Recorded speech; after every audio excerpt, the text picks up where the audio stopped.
welcome to a very special edition of Worldwide Magazine. That's right, we're in Memphis, right across the street from Graceland. And Vanessa is going to show you the Elvis phenomena today in Memphis, Tennessee, as we celebrate the Elvis Week here at Graceland. So sit back, relax, and enjoy a very special look at the King with, of course, the Queen, Vanessa. The princess. On Worldwide Magazine. And I'd like to thank Jean Haffner of the Record Exchange for making this program possible. Jean Haffner is one of the biggest experts on Elvis in the world, and he helped us in all sorts of ways in bringing you this program about the King, Elvis Presley. This is downtown Memphis, a very nice town filled with many friendly people, and a good southern town. This is a town where you can walk down any street and see 2 or 3 people dressed up as Elvis nonchalantly passing each other. Memphis, Elvis headquarters, the heart of the Elvis phenomena. Memphis, the Vatican City for Elvis worshippers. 19 years after this man died, he is more popular than ever. He actually made more money after his death than before his death. Elvis Presley, no matter what you might think of him, he is truly one of the great influences in the late 20th century. And today we're going to look at Elvis in a very special way. Yeah, I'd just like to say that these here are some of my early movie posters from the 50s, and some of my more popular movies like Jailhouse Rock and Loving You. And I think that it's fantastic that these things are still around for folks to come and see. So Elvis, here they still have some of your records. Are these original records, or are they copies, or do you know? Well, some of them's original and some of them's copies, but they all still sound real good, and they're very hard to come by these days. Most things are CDs now. Here we are with the books and the cards, and look, little Nipper. He's the RCA dog, right? And you were on RCA, right? Yeah, that's Nipper, and he's the RCA dog, and that's my personal dog right there that you're looking at, and he's fantastic. And can you believe all these books and all these records? Well, you can't believe all them books, you know. Sometimes that's a bunch of lies, you know. Oh. Yeah, I see an Elvis doll. Did you know that I have an Elvis doll, and my mom bought me a Marilyn Monroe doll because she said Elvis looked lonely. What do you think about them making a doll? Oh, I think that's really neat, and Marilyn's good company. What you're seeing right here is a decanter, and he's full of whiskey, and... oh, that's no good. That's very bad. Whiskey's very bad, that's right. And so to make sure no children got a hold of it, I drank it myself. But here's a jumpsuit right here, and why did you wear jumpsuits in the 70s? Why didn't you keep your hair short and slick back and wear those cute clothes? Why did you wear jumpsuits and bell-bottoms? I would never wear a bell-bottom. Well, I just had to try and keep up with the times, you know. I had to put away the greasy stuff, you know, for your hair and everything, and the jumpsuits were really easy to move in, and you know, I try to keep the style of the 50s as far as my flashiness and everything, and that's why you see a lot of stones and things on my suits. You know, I try to keep flashy and basically just keep up with the times. And the suits were easy to move in. I do a lot of movement. You do karate kicks. Yeah, I was an 8th degree black belt in karate. 8th degree? I didn't know it went up that high. That's good. That's good. Here we are with all the photographs of Elvis Presley. And tell me about this one right here. Okay, that's a picture when I was in the Army. I was drafted back in 1958, and that's when I was just a young boy. That's a beautiful picture. You were in your young 20s? Yes, I was. Some of these other pictures here are things that were sold on tour. For the suit you're seeing right there is the peacock suit, and I had to think about that for a minute. I'm getting old, my memory's getting bad. Yeah? What about this man right here? We're here down in Memphis during Elvis Week at one of the Elvis conventions, and we are very honored to have a legendary Elvis person here with us right now, and his name is Al Dvorin. How you doing, Al? Dvorin, okay? Dvorin, yeah. I'm doing well. Well, this. I'm going to tell you what this guy is famous for in a second, but name some of the things you did for Elvis. Booking agent, band leader, advance man, check writer, concessionaire, lighting, sound, security, merchandising, marketing, promotion, last but not least, announcer, among other things. What was Elvis like? Elvis was the most generous, compassionate, talented, charitable gentleman I've ever encountered. Between Colonel Parker and Elvis, there was magic. Magic of quality, magic of love, magic of performance, magic of men. So all these stories I heard about Elvis, about him being a very generous and a very kind man, are all true? I'll give you a little example. Every time we did a charity show, every cent went to charity. Nothing was ever deducted for basic costs or anything like that. Everything went to the cause that we were there for. And every night, every other night, his father, or Joe Esposito, or one of his cronies, would come over to me. Since I was the concession man, I was the bag man with the cash, I would cash a check for Elvis. That money would go to some needy person, man, lady, whatever, who was in need. People don't know about these things. And whenever there was a disaster in some part of the country, Elvis was in there taking care of it.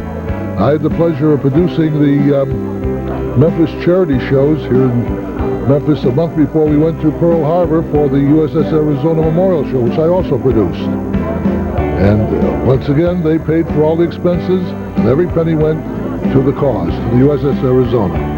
Now, this is a man, I've told you a lot about him, but there's something that he is actually world famous for.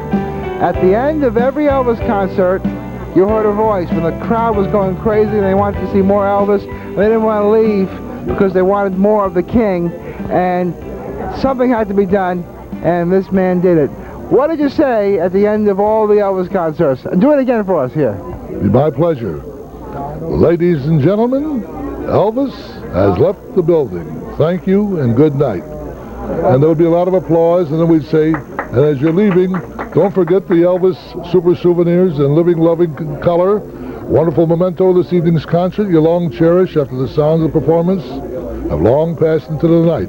Remember, they're suitable for framing in tantalizing Texas tan and yellow rose gold, baby blue bonnet blue, and early southern mansion white.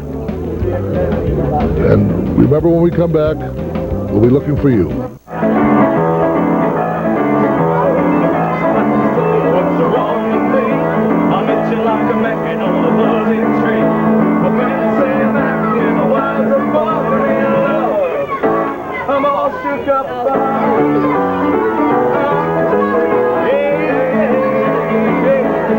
Hi, this is Vanessa, and we're in a convention hall where they're selling a lot of memorabilia. And this is my good friend Edgar from Mexico. Say hello. Hola, Elvis fans. That's good, that's good. And this right here is a beautiful painting that Edgar painted. He's very good with art.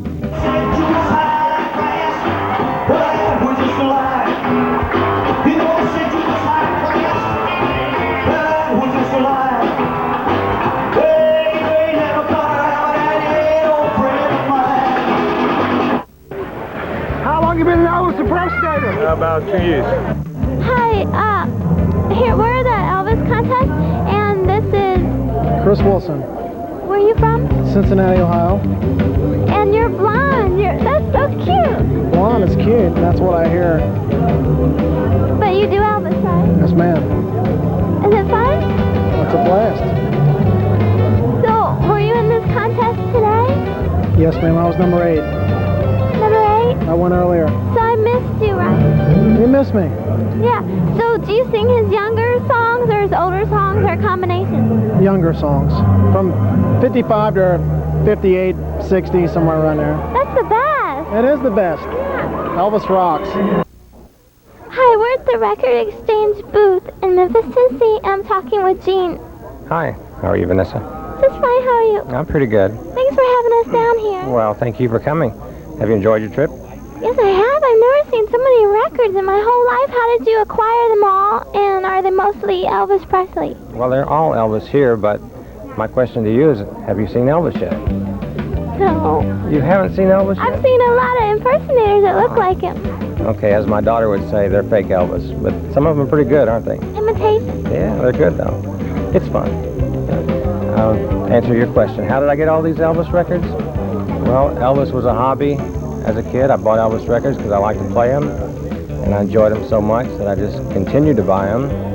And once I decided to do my own thing in business, I decided to deal in Elvis. Not only Elvis, but he was, I guess, the main catalyst to form my business.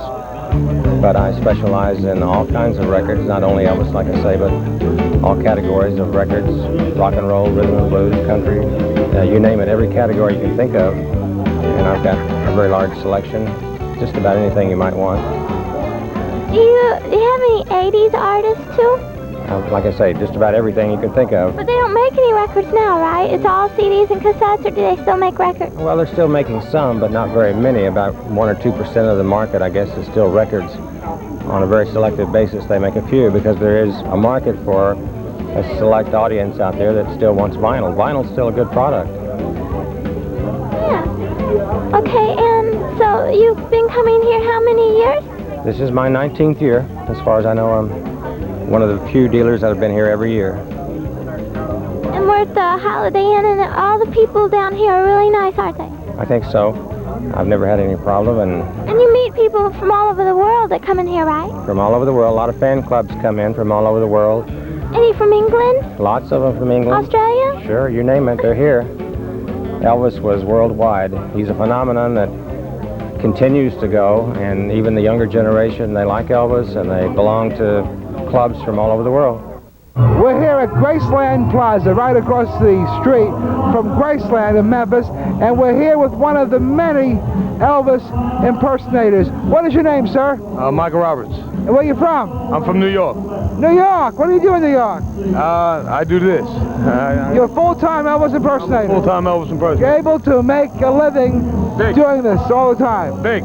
Big time? Yeah, I didn't get these rings and this gold belt because I ain't making no money. Okay, that's great. Where do you perform in New York? I'm a lot in the Catskill region. You know, Poughkeepsie, Newburgh, New Paltz. Really? You know, yeah, and you're from St. Louis, right? Yes, sir. Yes, I am. Well, the lady who makes these fine suits is from St. Louis. Well, that's certainly an interesting suit. It kind of looks a little bit like Sergeant Pepper or something. It's definitely. What is this? What era is this from Elvis? From the 70s. Hi, we're here with the bass singer of the Jordanaires, and tell us your name and your experience with Elvis, right? Well, I'm Ray Walker, and I've been with the Jordanaires about 40 years, close to 40 years. Elvis was... Are you in on this interview? If you're not, back up and hush. Here we are with the bass singer for the Jordanaires, the very famous group, and you sing gospel music too, right? Oh, yes, also. We sing spirituals. That's what Elvis likes so much, and the spirituals is what drew him to our sound, yeah. That's wonderful, and your name is? Ray Walker. So I want to ask you your name again and what it was like working with Elvis Presley. Well, I'm still Ray Walker, and working with Elvis was really great. You know, you're as cute as a bug. Okay, so what are you doing this week in Elvis Week down in Memphis? We're doing the show on Friday night with the symphony here. The Jordanaires and Terry Mike Jeffrey and a lot of the people that do Elvis music. That's what we're here for. You sure are a good interviewer. Thank you. I'm pretty new at this. Hi, this is Travis, right? Yeah. And you're from where? Chicago, Illinois. And you're dressed just like that Jailhouse Rock Elvis doll, right? Yes, ma'am. That's very cute. Thank you. You're very cute. Thank you. So how long have you been doing Elvis? A couple years now. I got started out actually in the Steppenwolf Theater as an actor doing Elvis in Chicago about 3 years ago. And I saved the money from acting and bought the equipment and started singing. And I'm still partying, so. Oh, okay. And do you make a living at it, or do you have another job? No, this is what I do for a living now. Yes. And let me see. Do you travel? Oh yeah, quite a bit. Yeah. All over the United States? Mostly on the East Coast and the Midwest. I've got a few people trying to get me some stuff out on the West Coast now. And hopefully maybe this winter I'll end up in L.A. somewhere. Yeah, you'll love it there. Yeah. Have you ever been there? No. I've been to California. You're never going to want to leave. I know, especially since how Chicago is in the winter time. I know. Yeah, so. Okay, well, thank you very much.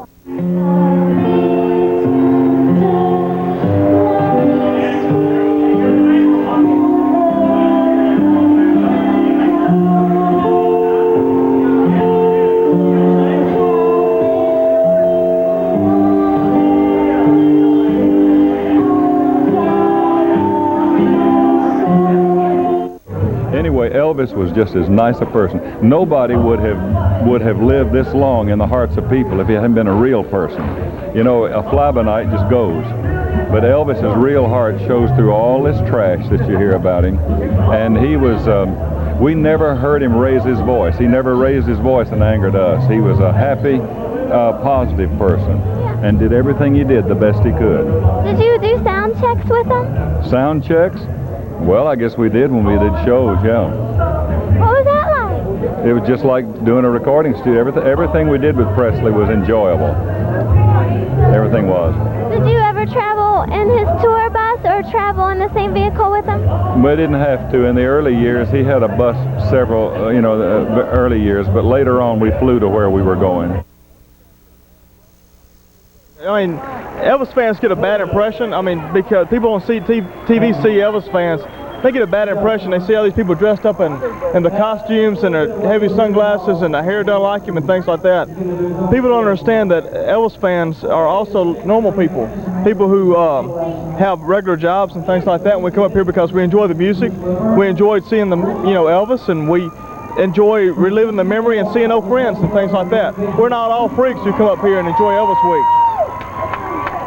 Okay, we're here in Memphis, Tennessee, otherwise the home of Elvis.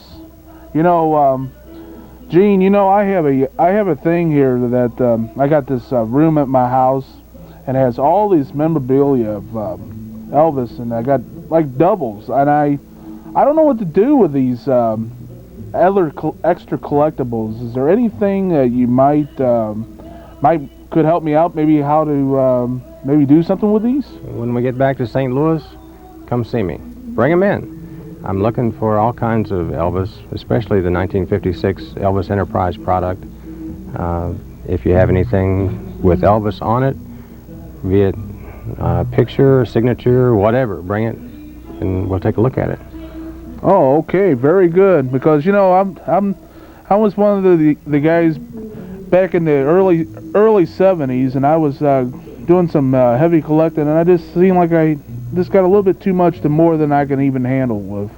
So thanks for the information. I appreciate it. There's a lot of product out there, and Elvis is a great entertainer in his own right, but at the time, the promotion behind him was even as great or greater. There are many items out there that were made to promote Elvis. Right. And that's what we're looking for today. Everything is collectible in this market that we live in today, but Elvis is one of the biggest. So bring them in if you have them. Okay, very good. Well, thank you very much, Gene. I appreciate it. Hi, this is our first international Elvis impersonator that we found. He's from Belgium. And what is your name and... My stage name is Elvis Jr. My name is Franz Govaerts. I love your accent. Thank you very much. Hi, everybody. This is Larry, right? Where are you from? I'm from San Bernardino, California, Southern California. Oh, really? A California boy, huh? I like them. So, do you surf? Huh? Do I surf? Not really. Not really? I want to learn. Okay, getting right to the point, what made you decide to be an impersonator, and do you make a good living at it, and what are your future plans? Well, I was buying karaoke tapes because we were singing Elvis. Me and my friends would go to karaoke bars, and they were singing Elvis songs. We'd have like little competitions, right? So I started buying karaoke tapes, practicing so I could get songs down, so I could learn them to go to karaoke bars. And I said, hey, I could start doing this. So then I just started from there, and I've been doing it since January 8th of this year. Thank you very much. Thank you very much.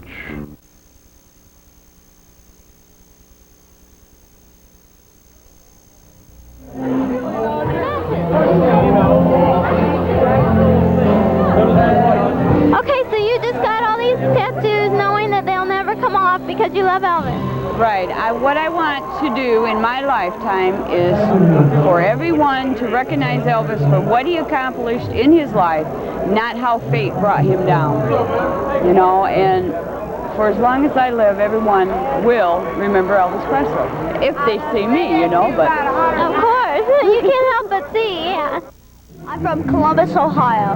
How long you're not very old, but how long have you been doing Elvis? 5 years. 5 years? How old are you? 8. Since you were 3? Yeah. How did you learn it? Did you learn it by watching a videotape? Yeah. And you liked it? Yeah, a lot. So your parents didn't make you do it? You wanted to? Yeah. Yeah, pretty much, yeah. Okay, what Elvis songs do you sing? I do mostly his younger songs. Okay, can you sing a little bit of, like, Love Me Tender? Sure. How about Blue Suede Shoes? Well, it's 1 for the money, 2 for the show, 3 to get her in. Now go, cat, go, but don't you step on my blue suede shoes, so you can do anything but lay off my blue suede shoes. My name's Gene Milligan, and I'm from Atlanta, Georgia. Okay, where the Olympics were held. So what made you decide to become an Elvis impersonator, and how long have you been doing it? I've been doing Elvis for about 3 years. I've done Elvis music for probably 15 or 20 years. But as far as the impersonator business, I've just been doing it about 3 years. Yeah. Is it a lot of fun? Do you travel? I travel some. Most of the stuff I do is around Atlanta. Well, I started doing Elvis about 4.5 years ago, and after about 2 years, I was very lucky to be picked up by the Legends in concert. The main show was at the Imperial Palace, of course, in Las Vegas, and I worked with the Legends off and on. I did the Las Vegas Hilton, same room as Elvis, Bally's, Atlantic City, the Big Red Boat Cruise Lines. My name is Daryl Dunhill. I'm from Port St. Lucie, Florida. And how long have you been doing Elvis? About 5 years now. Do you do it for a living or part-time? Part-time. I'm a restaurant owner. You are? What restaurant? It's called Pranzo Trattoria and Grill. It's in Stuart, Florida. Oh, so it's only like one restaurant? Yes, it's only one for now. What were you saying? You did something that's never been done? Well, I came out in the 1956 black and pink outfit, and I sang 3 songs. At the end of it, it tore away, and I was in the Aloha from Hawaii outfit, and I sang Suspicious Minds and Wonder of You, and the crowd recepted it very, very well. Very well. Wow, that sounds neat. That sounds really neat. Yeah, it's never been done before. It's the first time around the world that it's ever been done on stage, and it was here last night. Oh, so you set a record, huh? I guess you could say, so to speak, yes. Did you have lace around your neck? You know, lace? No, I just had the scarves because of the trying to cover it up with over my Aloha suit. You know, in the 1950s, if you had bought Elvis lunch boxes and guitars and paraphernalia instead of buying stocks and bonds, you'd be making more money. Believe it or not, they're that valuable. Elvis stuff becomes more and more valuable every day. So, you know what? You might have gold in your attic. That's right. If you have any Elvis things, any kind of Elvis signature item, Elvis guitars, Elvis lunch boxes, or anything Elvis, you should check it out and bring it to the record exchange. Talk to Jean Haffner, and he'll tell you how much it's worth. In fact, you know, if you go to the record exchange, they have all this Elvis stuff and a lot of other stuff too. But they have so much Elvis stuff, and the way they got it was from you, from people just like yourself that brought it in and sold it to him. And if you have any Elvis stuff, you should check out how much it's worth. It could be worth a lot more than you think. And you should go and talk to Jean Haffner at the Record Exchange over there in Hampton in St. Louis and have him check it out. You might be very surprised. Here we are. What? I know. Say that real loud. I know him. This is famous fortune. This is Jay Fallon from Pennsylvania. Well, tell me your name and where you're from. My name is Jay Allen, and I'm from Bethlehem, Pennsylvania. And how y'all doing? And you come here every year? Yes, I come down here every year for Elvis Week, and it's a fantastic, big, huge Elvis party. A lot of friends down here, and it's a good time. And this is Jay's father, Joseph Fallon. Hi, everybody. Okay, and Jay? Yes, Vanessa? Do you like somebody who's down here? Yeah, there's this one girl. She's really good looking. She's sweet, and I met her down here. I kind of like her. What's her name? It starts with a V. Okay, and so how many years have you been coming here? This is about my 6th time down in Memphis, and my 4th Elvis Week. Cool, look at that. He's got those maracas. I'm sorry. Okay. Yeah, he's doing something from like Blue Hawaii. Isn't that neat? All right, so Jay's on the run. He's got all these things to do. But how tall are you? 5'4". No, you're not. I'm 5'4". Oh, wait, excuse me, 5'4.5". No. You're 6'5", aren't you? Am I? I think. Okay, yeah, I'm about 6'4". What does Elvis mean to you? Well, Elvis means a lot of things to me. It goes way back, I guess, when I was a kid. I started collecting Elvis. Not really collecting, but accumulating. I liked his music. I'd buy a record only because I liked a particular song. Later on, maybe I started collecting because I liked everything he did, but there are some exceptions to every rule, and I think I bought 1s and 2s of these songs as he came out, and then later on, everything. Now, the Record Exchange, I understand, has one of the biggest Elvis collections in the whole Midwest. Isn't that true? Probably so. Again, the word collection, I'm not too sure is the right word. It's accumulation. I've got a lot of Elvis, and I've had a lot of Elvis. At one time, I probably had one of the world's largest Elvis collections, but somebody wanted it more than me and stole it. Well, I know I was in the East Coast recently at one of the used classic record stores, and I was astounded because the prices there were like 3, 4, 5 times higher for the same records as I saw at the Record Exchange. Why is that? Well, I think that's true typically of where we are in the Midwest. Our prices on everything seem to be a little bit lower.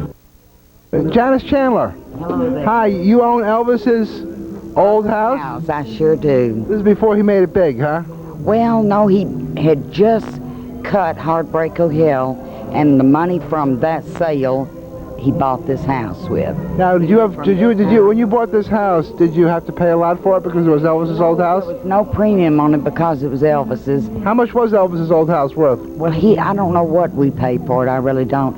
I know he paid $11,000 for it, and now it's probably worth $215 or $220, something like that. Just $220,000 because it was Elvis's old house. No, it's just the neighborhood, and that's what houses cost in that neighborhood. Now, let me ask you this. Are you inviting people in for tours of Elvis's old house? No, indeed. It's our home. We live there, and we don't ask people to come in, although I did have his Memphis fan club over in March or April or something.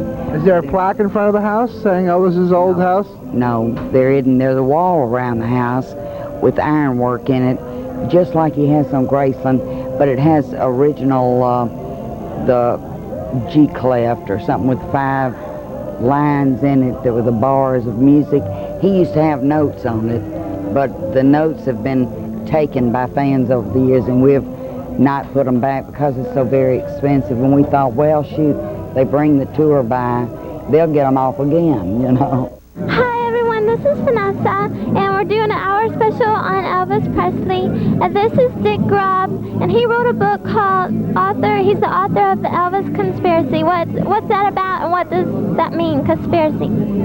Well, the conspiracy part, actually the whole book is based on the results of an investigation that I did for Elvis's father into Elvis's death. So, okay, and that's what the book's about. And I want to know, what did the head of security for Elvis Presley entail?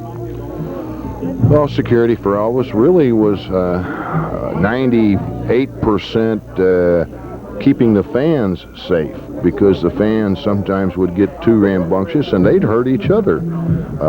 It was a little bit keeping Elvis, protecting him from the fans, because overeager fans sometimes will reach or poke and cause some injury. And it was 1% jealous husbands, jealous women, that kind of thing.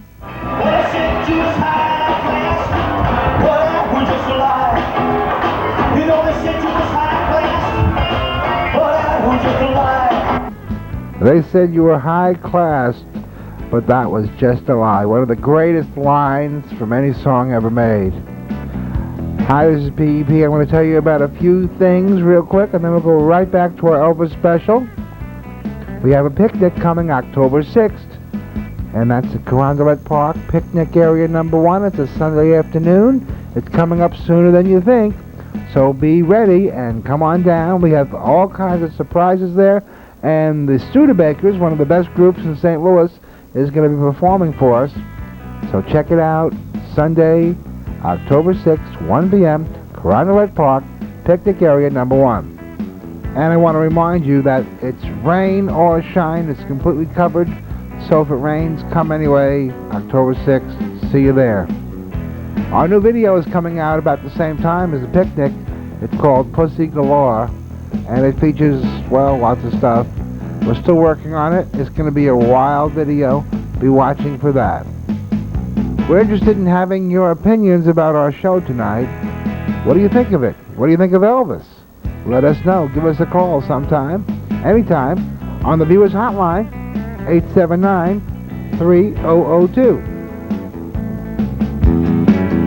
And now back to the King, Elvis Presley.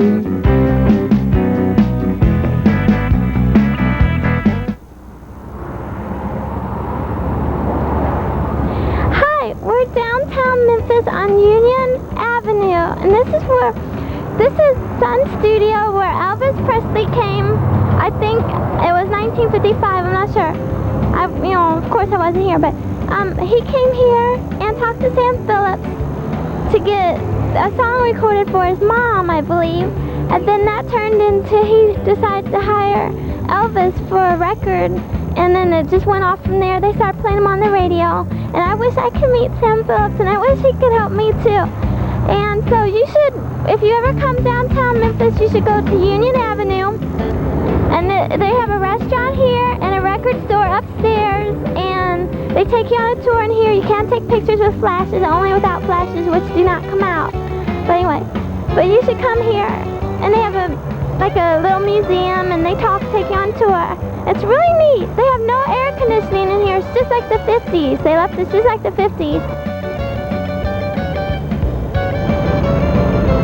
Here we are at Baptist Memorial Hospital, and this is what everybody saw on the news when Elvis Presley went in the hospital.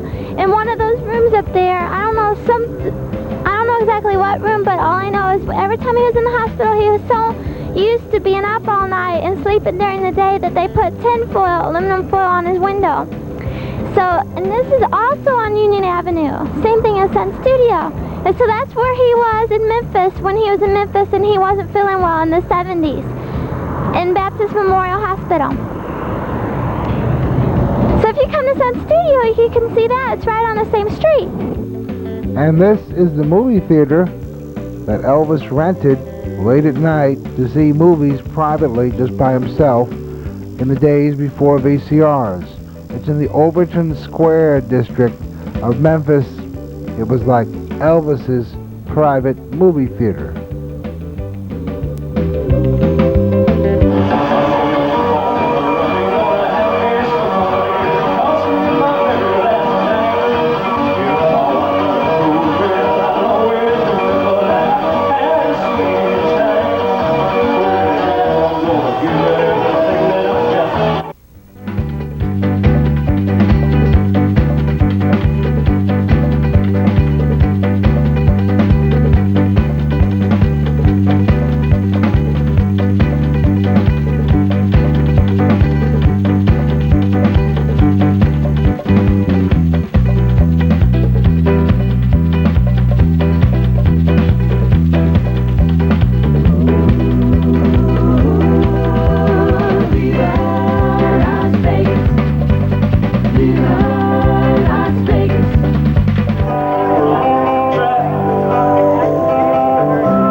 Hi, how you doing? Fine, how are you?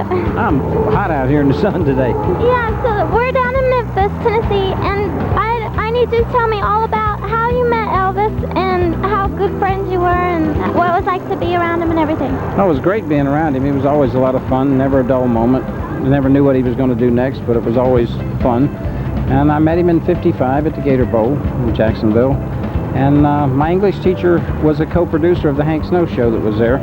And she also was a writer of Heartbreak Hotel, Mae Axton, and I was able to get backstage because of those connections. And I was talking to this guitar player for about an hour and a half, and I finally asked him what his name was, and he said Elvis Presley, and I thought, well, it's kind of a strange name, but when he went out on stage, no one in Jacksonville knew him, and I didn't either, knew who he was or anything, and when he went out on stage, they came out of the bleachers. I mean, they just loved him, and they knew him then, and I knew him then.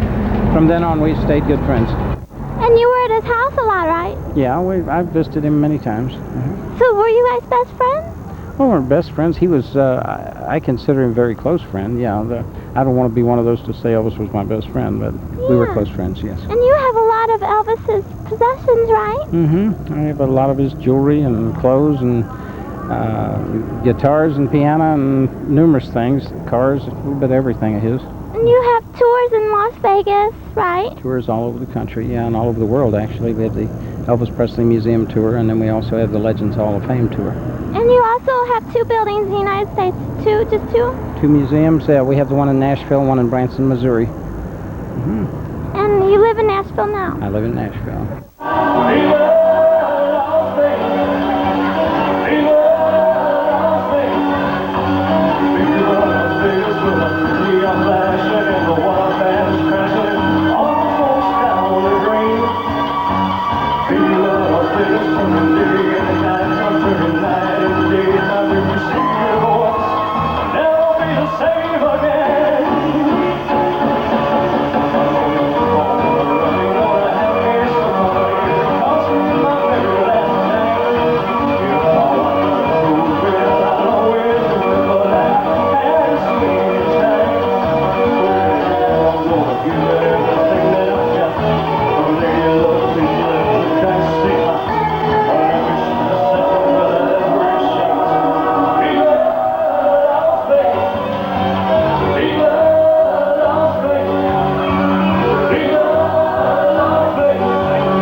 We're talking to Jean Haffner of the Record Exchange, and I was just telling Jean that, you know, I have in my house an Elvis room, a room totally devoted to Elvis Presley.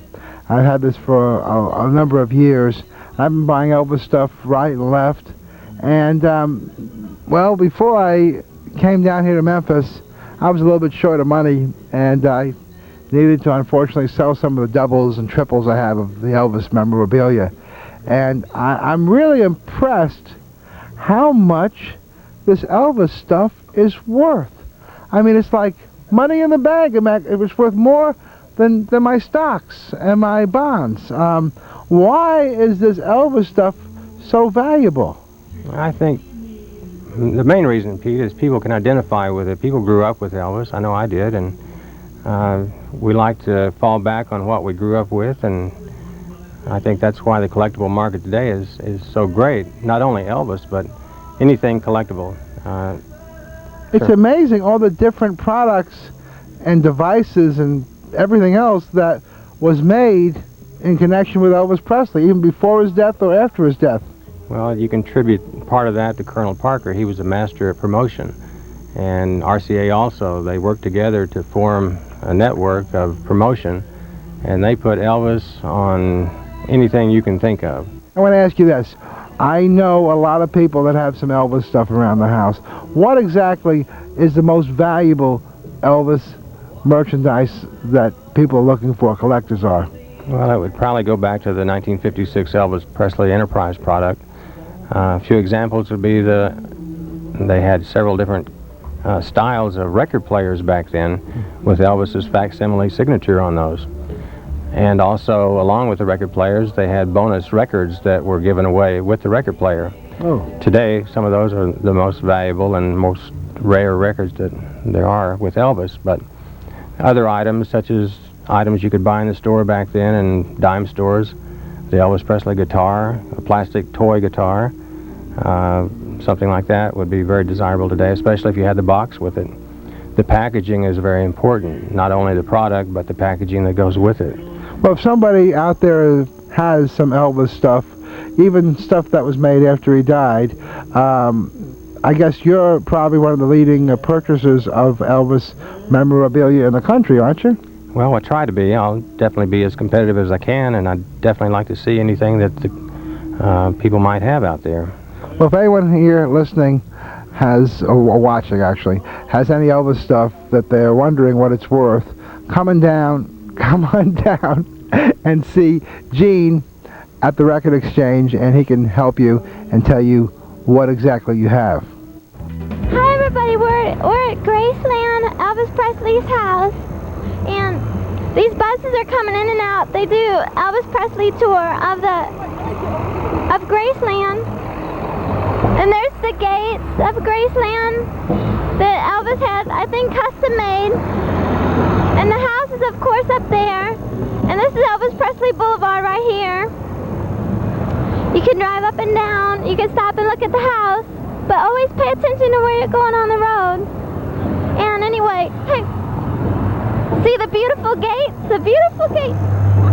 There's like Elvis playing the guitar with music notes on it, and it's white and green. It's really beautiful. And up there is Elvis Presley's house, and the beautiful lawn is just a big estate that he used to live in. He used to have horses in the back and racquetball court and everything you can think of.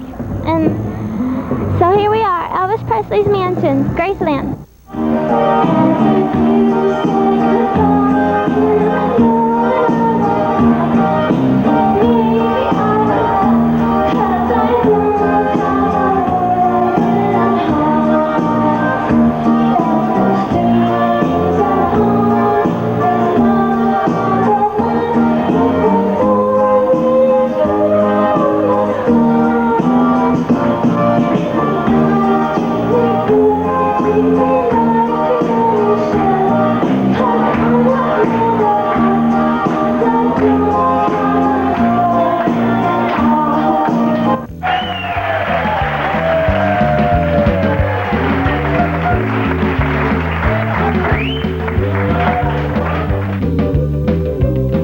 My 14th time to Memphis. I love it here. It's great. You must love Elvis. Yes, we do. That's why we're all here.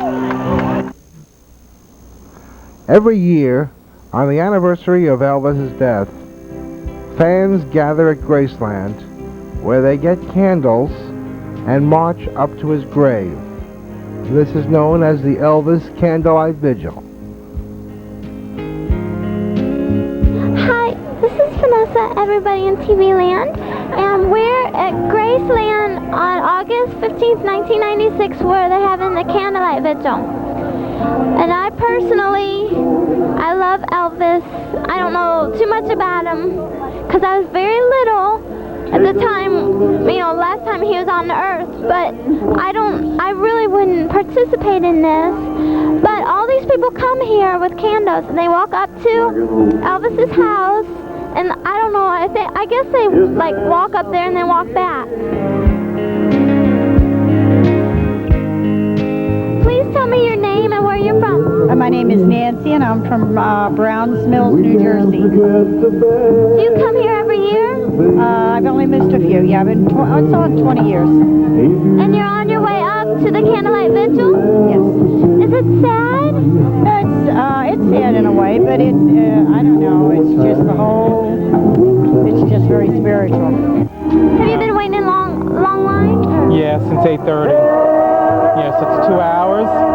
Yeah. I can tell you're hot because you're sweaty. Yeah, it's very warm. Yeah, it's warm and humid here. Yeah, it's time to go home for a shower almost.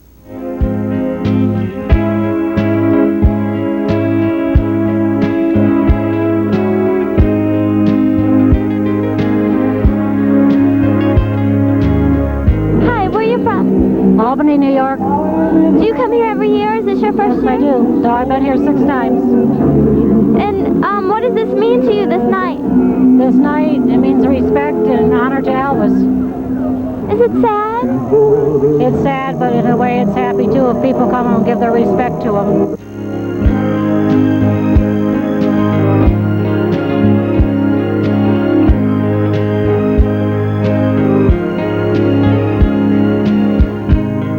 Do you come here every year?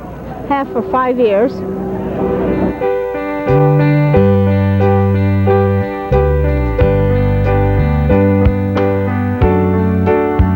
Yeah, what does Elvis mean to you? Well, this is just a time for a lot of people to get together and you know, just kind of have a good time and remember Elvis.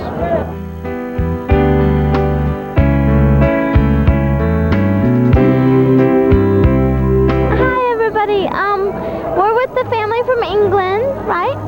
And you just got in today? Yeah. What's your name? My name's Kate Kelly.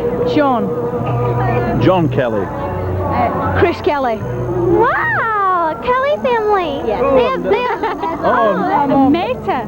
Oh, wow. And another one. I'm Grace Kelly. Really? Really? Wow. So all of you are you in America for a vacation? Yeah, we've been here for a month already, and we're staying here for another 2 weeks. Listen, let me tell you something. These young kids today, they don't know what they're talking about.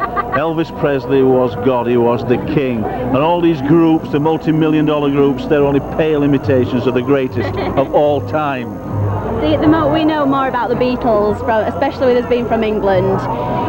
Just recently we've had all Beatles on TV, and for us, and they were around the same time, right? So I suppose it's more the Beatles we're more interested in than Elvis. Yeah, I don't know that much about Elvis myself.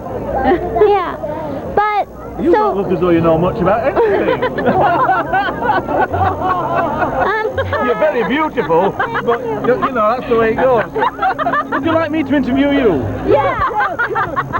Hello, ladies and gentlemen. My name's John Kelly. I'm from Yorkshire in England, and I'm here tonight in Graceland. In fact, I'm on the Elvis Presley Boulevard, and I've met a beautiful lady in a magnificent American dress. And what's your name, honey? Vanessa. She's called Vanessa. Do you know anything at all about Elvis Presley? He had black hair and blue eyes. He could sing wonderful. He's singing right now. I know. Hip movements. Yeah, hip movements. Can you do any of those hip movements? Do you know any of them? Yeah, okay. Stand up, folks. All right, well done. Fantastic. Been lovely meeting you. We must dash now because my agent's waiting for me back in London. Give me a quick kiss. Bye-bye. Thank you. Bye. What's your name and where are you from? Scarlet Magnolia Parsley, and I'm originally from Mobile, Alabama, but I live right here in Memphis. And my character is called the Tennessee Stress Buster, and this dress is designed to kind of combine Nashville's Minnie Pearl with Elvis Presley. So I've got the high collar and the scarf, and notice my Elvis bell back here.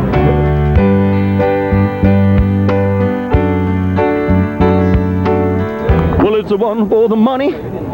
Oh, no, we're not going to sing here. Let's talk about Elvis. I remember where I was when Elvis died on August 16th, 1977. I was in my mother's car just passing the end of our street and heard the DJ announce it. Like everyone else in the world over, I was definitely shocked. Had to race home. turn on the TV and see the verification of the newsroom. Now I'm here years later, 19 years later, on the anniversary of his death, watching the candlelight vigil out in front of his home, and I am awestruck to see the dedication and the amount of fans that are here before me today. I'm only honored that I can be just a piece of Elvis's legacy, and I just hope that I do my best every time that I step on stage to sing for him, perform for him, and to carry on his memories. I truly hope that the people that have watched me perform see what I do from my soul for him. I know if he was here today, he'd be awestruck to see the amount of people that were here that care about him, still love him, and will always, always carry on his memory. And I just hope, Elvis, I'm worthy to carry on your name.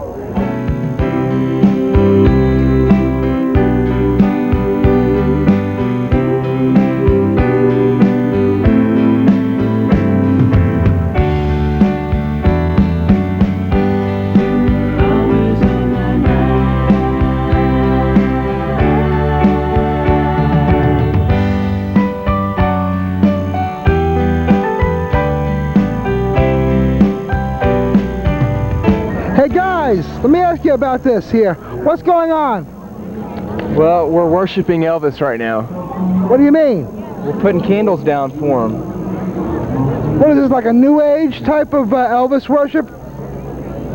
No, they do this every year, actually. What's the meaning of having all these melted candles on the ground? It's going to be a mess tomorrow morning. Yeah, it's just kind of honoring Elvis, I guess. A way to honor him. What does Elvis mean to you? He means everything to me. He's the king. Now, where were you when Elvis died? Do you remember what happened? I was 2 years old, so I don't really remember very well. I wish I did. I wish I was older to really have experienced the real king and known him better, but I don't know. Growing up in Memphis, I've learned a lot. I've learned to love him. Well, if Elvis was here today, what would you tell him? That I loved him.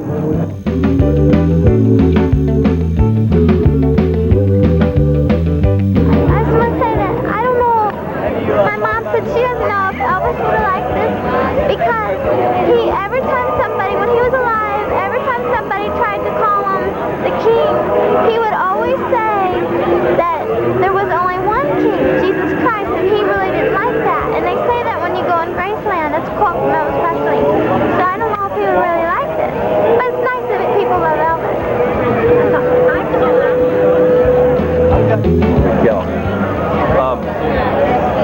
The king is dead.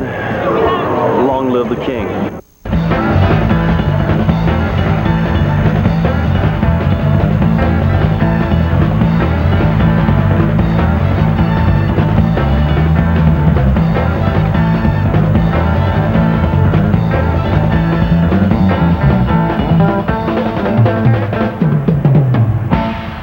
Elvis has left the building. Thank you and good night. I want to thank Jean Haffner and the Record Exchange for helping make this program possible. And remember, if you have any Elvis stuff that you're interested in finding the value of, call or visit Jean Haffner of the Record Exchange. He can tell you. And it's a great place, and you should stop down there anyway.